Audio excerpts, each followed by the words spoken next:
ನಲ್ಲಿ ಡಿಸಿ ಕಚೇರಿ ಉದ್ಘಾಟನೆ ವಿಚಾರಕ್ಕೆ ಸಂಬಂಧಪಟ್ಟಂತೆ ವಾರ್ ಶುರುವಾಗಿದೆ. ಬಿಜೆಪಿ ಶಾಸಕ ವೇದವ್ಯಾಸ್ ಕಾಮತ್ಗೆ ಸಿದ್ದರಾಮಯ್ಯ ಟಾಂಟ್ ಕೊಟ್ಟಿದ್ದಾರೆ. ದಕ್ಷಿಣ ಕನ್ನಡ ಜಿಲ್ಲೆಯ ಜಿಲ್ಲಾಧಿಕಾರಿ ಕಚೇರಿಯ ಕೇಂದ್ರದ ಸ್ಮಾರ್ಟ್ ಸಿಟಿ ಪ್ರತಿಫಲ ಅಂತ ಹೇಳಿ ಬಿಜೆಪಿ ಶಾಸಕ ಹೇಳಿದ್ರು. ಅಂದರೆ ಈ ಡಿಸಿ ಕಚೇರಿ ಕೇಂದ್ರದ ಸ್ಮಾರ್ಟ್ ಸಿಟಿಯ ಪ್ರತಿಫಲ ಅಂತ. ಡಿಸಿ ಕಚೇರಿ ಉದ್ಘಾಟನೆ ವೇದಿಕೆಯಲ್ಲಿಯೇ ಶಾಸಕ ವೇದವ್ಯಾಸ್ ಕಾಮತ್ ಭಾಷಣ ಮಾಡಿದ್ದಾರೆ. ಮೋದಿಯವರ ಸ್ಮಾರ್ಟ್ ಸಿಟಿಯಿಂದ ಈ ಯೋಜನೆ ಸಂಪನ್ನಗೊಂಡಿದೆ ಅಂತ ಹೇಳಿದ್ದಾರೆ.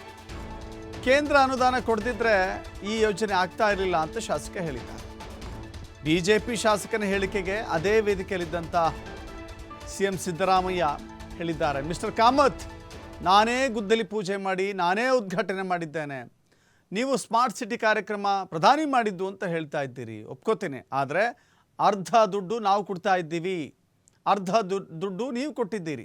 ಆದರೆ 4 ವರ್ಷ ನೀವು ಇದ್ರಲ್ಲ, ಆಗ ಯಾಕೆ ಇದನ್ನು ಪೂರ್ತಿ ಮಾಡಿಲ್ಲ? ಕರ್ನಾಟಕದಿಂದ ಎಷ್ಟು ತೆರಿಗೆ ಕೊಡ್ತೇವೆ ಗೊತ್ತಾ ಕಾಮತ್? ರಮಾನಾಥ್ ರೈ ಅರಣ್ಯ ಸಚಿವರಾಗಿದ್ದರು, ಉಸ್ತುವಾರಿ ಸಚಿವರಾಗಿದ್ದಾಗ ಈ ಯೋಜನೆಯನ್ನು ಮಾಡಿದರು. ನಾವು ಚುನಾವಣೆಯಲ್ಲಿ ರಾಜಕೀಯ ಮಾಡೋಣ, ಅಭಿವೃದ್ಧಿ ವಿಷಯದಲ್ಲಿ ಬೇಡ ಅಂತ ಹೇಳಿ ಆ ವೇದಿಕೆಯಲ್ಲಿಯೇ ವೇದವ್ಯಾಸ್ ಕಾಮತ್ಗೆ ಉಲ್ಟಾ ಟಾಂಟ್ ಕೊಟ್ಟಿದ್ದಾರೆ ಸಿದ್ದರಾಮಯ್ಯ. ಕನಸಿನ ಯೋಜನೆ ಅದರಿಂದ ಇವತ್ತು ಸಂಪನ್ನಗೊಂಡಿದೆ. ಇವತ್ತು ಮಾನ್ಯ ಪ್ರಧಾನಮಂತ್ರಿಗಳು ಸ್ಮಾರ್ಟ್ ಸಿಟಿ ಲಿಮಿಟೆಡ್ ಅಂತ ಯೋಜನೆಯನ್ನ ಕೊಡಲೇ ಇಲ್ಲ ಅಂತ ಹೇಳಿದ್ರೆ ಇವತ್ತು ಈ ಕಾರ್ಯಕ್ರಮಗಳು ನೆರವೇರ್ತಾ ಇರಲಿಲ್ಲ ಅಂತ ಹೇಳುವಂಥದ್ದು ನನ್ನ ಮನಸ್ಸಿನ ಭಾವನೆ. ಹಾಗಾಗಿ ಇವತ್ತು ಸ್ಪೋರ್ಟ್ಸ್ ಕಾಂಪ್ಲೆಕ್ಸ್ ಬಹಳ ವಿಶೇಷವಾದಂಥ ಕೆಲಸ ಕಾರ್ಯಗಳು ಇವತ್ತಾಗಿದೆ. ಮಂಗಳೂರಿನಲ್ಲಿ ಬಹಳ ದೊಡ್ಡ ರೀತಿಯಲ್ಲಿ ಸ್ಪೋರ್ಟ್ಸ್ಗೆ ವಿಶೇಷವಾದಂಥ ಶಕ್ತಿಯನ್ನು ಕೊಡುವಂಥ ಕೆಲಸ ಕಾರ್ಯಗಳಾಗಬೇಕು. ಇವತ್ತು ಶಟಲ್ ಬ್ಯಾಡ್ಮಿಂಟನ್ ಮತ್ತು ಕಬಡ್ಡಿಗೆ ಬಹಳ ವಿಶೇಷವಾಗಿ ಅವಕಾಶಗಳನ್ನು ಒದಗಿಸಿಕೊಡ್ಬೇಕು ಅಂತ ಹೇಳೋ ರೀತಿಯಲ್ಲಿ ಮಂಗಳೂರಿನ ಉರ್ವದಲ್ಲಿ ಅದಕ್ಕೆ ಲೋಕಾರ್ಪಣೆ ಆಗುವಂಥ ಶುಭ ಸಂದರ್ಭದಲ್ಲಿ ನಾವಿದ್ದೇವೆ. ಅದು ಕೂಡ ಬಹಳ ಕಬಡ್ಡಿ ನಮ್ಮ ಜಿಲ್ಲೆಯ ನಮ್ಮ ರಾಜ್ಯದಲ್ಲಿ ಇರುವಂಥ ತಂಡದಲ್ಲಿ ನಮ್ಮ ರಾಜ್ಯವನ್ನು ಪ್ರತಿನಿಧಿಸುವಂಥ ಯಾವೆಲ್ಲ ಕ್ರೀಡಾಪಟುಗಳಿದ್ದಾರೆ ಅದರಲ್ಲಿ ಸರಿಸುಮಾರು 70% ಜನರು ನಮ್ಮ ಜಿಲ್ಲೆಯ ಕಬಡ್ಡಿಯ ಆಟಗಾರರು. ಹಾಗಾಗಿ ಅವರಿಗೆ ವಿಶೇಷವಾಗಿ ಸಹಕಾರ ಕೊಡಬೇಕು ಅಂತ ಹೇಳೋದ್ರ ದೃಷ್ಟಿಯಲ್ಲಿ ಕಬಡ್ಡಿ ಕ್ರೀಡಾಂಗಣವನ್ನು ಪ್ರಾರಂಭದಲ್ಲಿ ಸರಿಸುಮಾರು 30-35 ಕೋಟಿ ರೂಪಾಯಿ ಅನುದಾನವನ್ನು ಒದಗಿಸಿಕೊಡ್ಬೇಕು ಅಂತ ಹೇಳೋ ಸಂದರ್ಭದಲ್ಲಿ ಮಾನ್ಯ ನಮ್ಮ ಸ್ಪೀಕರ್ ಅವರು ನಗರಾಭಿವೃದ್ಧಿ ಮಂತ್ರಿಗಳಾಗಿ ಅದಕ್ಕೆ ವಿಶೇಷವಾಗಿ ಅವಕಾಶ ಕೊಟ್ಟರು. ತದನಂತರ ಅವಕಾಶ ಬಂದ ನಂತರ ಇಷ್ಟೊಂದು ದೊಡ್ಡ ಮೊತ್ತದ ಸ್ಪೋರ್ಟ್ಸ್ ಕಾಂಪ್ಲೆಕ್ಸ್ ಮಂಗಳೂರಿಗೆ ಅವಶ್ಯಕತೆ ಇಲ್ಲ ಅಂತ ಹೇಳುವಂಥದ್ದನ್ನು ಆ ಸ್ಪೋರ್ಟ್ಸ್ ಕಾಂಪ್ಲೆಕ್ಸ್ ಕ್ಯಾನ್ಸಲ್ ಆದಂಥ ಸಂದರ್ಭದಲ್ಲಿ ಕೂಡ ಅದನ್ನು ಪುನರಪಿ ಜೋಡಿಸ್ಕೊಡ್ಬೇಕು ಅಂತ ಹೇಳೋ ದೃಷ್ಟಿಯಲ್ಲಿ ಅವತ್ತು ವಿಶೇಷವಾದಂಥ ಪ್ರಯತ್ನಗಳು ನೆರವೇರಿದವು.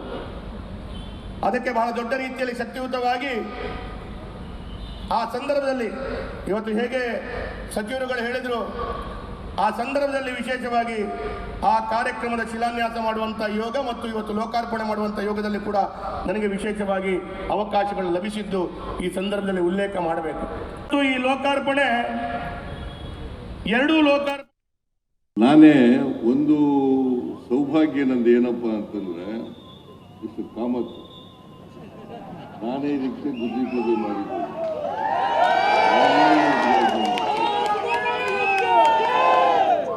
ನಾನೇ ಬುದ್ಧಿ ಪೂಜೆ ಮಾಡಿದ್ದು, ನಾನೇ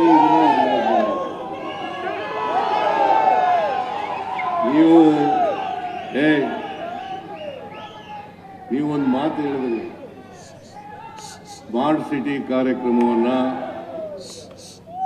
ಪ್ರಧಾನಮಂತ್ರಿಗಳು ಮಾಡಿದ್ರು ನಿಜ ಇಲ್ಲ ಅಂತ ಹೇಳಲ್ಲ ನಾನು. ಆದರೆ ನಾವು ಅರ್ಧ ದುಡ್ಡು ಕೊಡ್ತೀವಿ ಅನ್ನೋದು ಗೊತ್ತಿದೆ.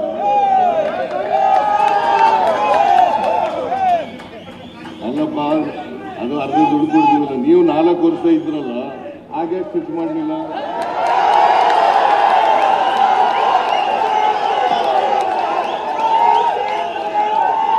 ನಾಲ್ಕು ವರ್ಷ ಇದ್ರು ಇವರು, ಆಗ್ಲೂ ಸ್ಮಾರ್ಟ್ ಸಿಟಿ ಪ್ರೋಗ್ರಾಮ್ ಇತ್ತು, ಹಾಗೆ ಖರ್ಚು ಮಾಡಲಿಲ್ಲ.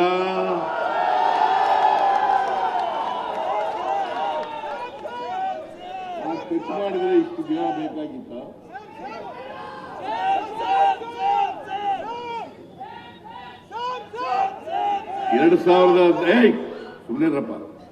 2015ರಲ್ಲಿ ಇದಕ್ಕೆ ಶಂಕುಸ್ಥಾಪನೆ ಆದದ್ದು. ಇದಕ್ಕೆ ಕಾರಣ ರಮಾನಾಥ್ ರೈ ಅವರು.